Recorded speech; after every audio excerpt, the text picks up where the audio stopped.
जुबेर खान, श्री जुबेर खान। प्रश्न संख्या 391। माननीय सदस्य, माननीय मंत्री जी।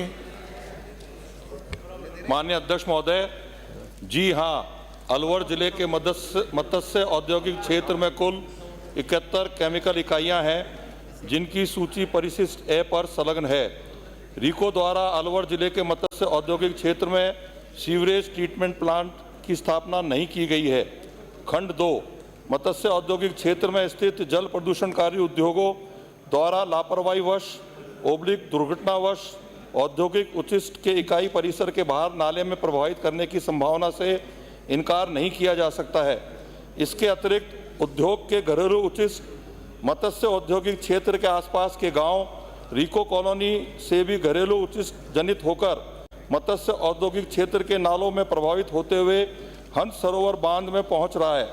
इसकी रोकथाम एवं नियंत्रण के लिए राजस्थान राज्य प्रदूषण नियंत्रण मंडल द्वारा निरंतर रूप से औद्योगिक इकाइयों का निरीक्षण एवं मॉनिटरिंग की जाकर जल प्रदूषण नियंत्रण व्यवस्थाओं की जांच की जाती है तथा यह सुनिश्चित किया जाता है कि उद्योगों में स्थापित उपचार संयंत्र ईटीपी व अन्य उपाय सुचारू रूप से संचालित हैं अथवा नहीं तथा दोषी उद्योग पर जल प्रदूषण नियंत्रण अधिनियम 1974 के प्रावधानों के अंतर्गत उद्योगों को बंद कराना, विद्युत एवं जल संबंध विच्छेद कराना, पर्यावरण क्षतिपूर्ति राशि ईसी अधिरोपित करना इत्यादि शामिल है। वर्तमान में दूषित पानी से विगत 3 वर्षों में किसी भी प्रकार के पशु पक्षियों की मौत की सूचना पशुपालन विभाग के संबंधित नजदीकी पशु चिकित्सालय भाला को प्राप्त नहीं हुई है। माननीय सदस्य।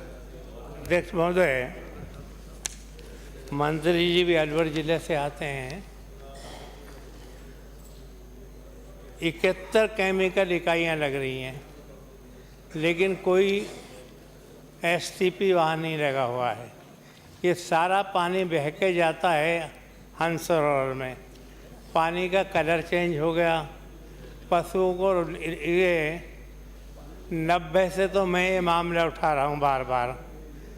अब लोग क्या रिपोर्ट करें पशु चिकित्सालय में कि हमारी गाय मर गई या भैंस मर गई, तो कोई कार्रवाई होती नहीं है। तो मेरा मंत्री जी आपसे निवेदन है कि कोई ऐसी ठोस कार्रवाई करें कि एसटीपी प्लांट लगे। इतनी बदबू आती है।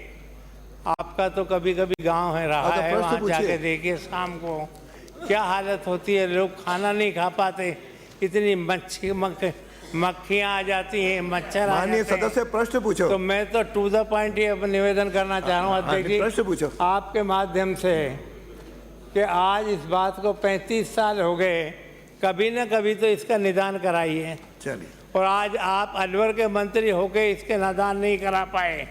ये नेता प्रतिपक्ष अलवर के नहीं करा पाए, आप और मुझ जैसा एमएलए नहीं करा पाया, तो फिर कौन करा पाएगा मुझे राजू। माननीय मंत्री जी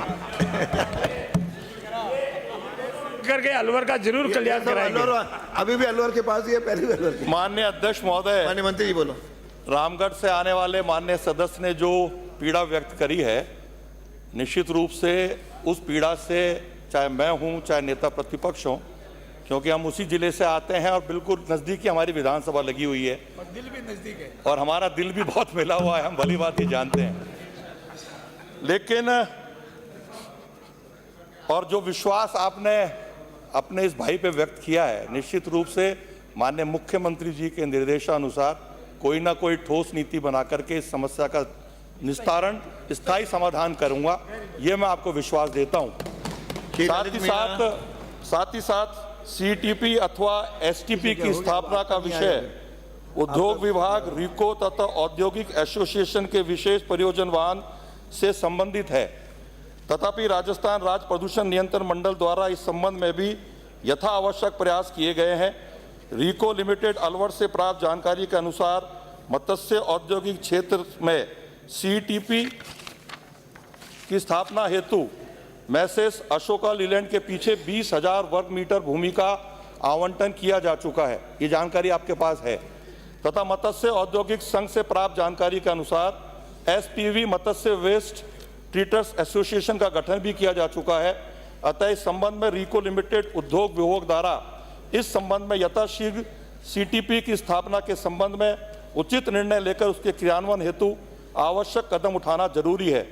इस संबंध में माननीय अध्यक्ष महोदय, मैं स्वयं मंत्री होने के नाते रीको और उद्योग विभाग के अधिकारियों को निर्देश जारी करके इस काम को जल्द से जल्द करवा करके उस क्षेत्र की जनता को भी राहत प्रदान करेंगे और माननीय सदस्य ने जो भावना व्यक्त करी है उसकी निश्चित रूप से हम पालना भी करेंगे और आने वाले समय में इस समस्या का स्थायी निस्तारण हो उसके लिए हम कार्रवाई करेंगे। देखिए मेरा एक आपके दो हो गए। नहीं, सिर्फ एक छोटा सा। मंत्री जी, जब तक ये प्लांट वगैरह नहीं लगता है, रीको की काफ़ी ज़मीन वहाँ पड़ी है, तो जेसीबी लगा के एक थोड़ा गड्ढा बड़ा सा करके तो कम से कम उसमें वो पानी जमा हो जाए, आगे हंसोरा में नहीं जाए, इतनी व्यवस्था तो करा दीजिए। आप कुछ पूछें, एक साथ ही उत्तर देना। अभी माननीय अध्यक्ष जी, माननीय सदस्य ने वासियों के जो प्रश्न। सवाल किया वो काफी गंभीर है और इसमें दो चीजें और हैं, तीन तो इन्होंने बता तो दिया। प्रश्न पूछो ताकि- चौथा, केंद्र के मंत्री भी अलवर से ही है पर्यावरण के, और मुख्यमंत्री जी के जो रोड जा रही है उसी पे है, अलवर से जो भरतपुर जाएंगे तो उसी रोड पे ये सारी चीजें हैं। ये बड़ा इम्पोर्टेंट विषय है। इसमें मंत्री जी, मेरा एक पहला क्वेश्चन तो ये है, सुझाव नहीं है कि एनसीआर के अंदर कचरा नहीं जला सकते और वहाँ जो प्लांट लगा हुआ है वो कचरा जलाता है।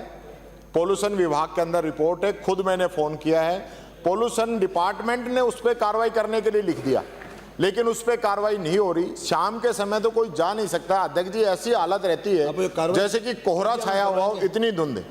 दूसरा, वहाँ डिस्टिलरी के जो शराब बनाने वाली फैक्ट्रियाँ हैं ये भी लगी हुई, इनके आसपास इतना बुरा हाल है, मक्खी और बदबू, कोई आदमी बैठ के आराम से खाना भी नहीं खा सकता। तो मेरा तो सीधा सा सवाल है, इन पे भी आप कार्रवाई करने का विचार रखते हैं क्या? माननीय मंत्री। माननीय अध्यक्ष महोदय, संक्षेप में दीजिए।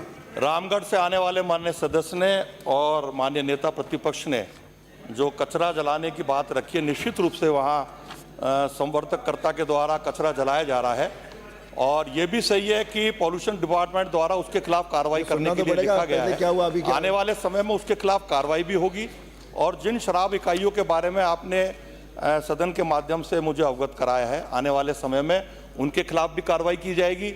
और रामगढ़ से आने वाले माननीय सदस्य ने जो जेसीबी चला करके वहाँ से कचरा हटाने का जो आपने आग्रह किया है, उस पर भी विभाग कार्रवाई करेगा। अगला प्रश्न श्री ललित मीणा।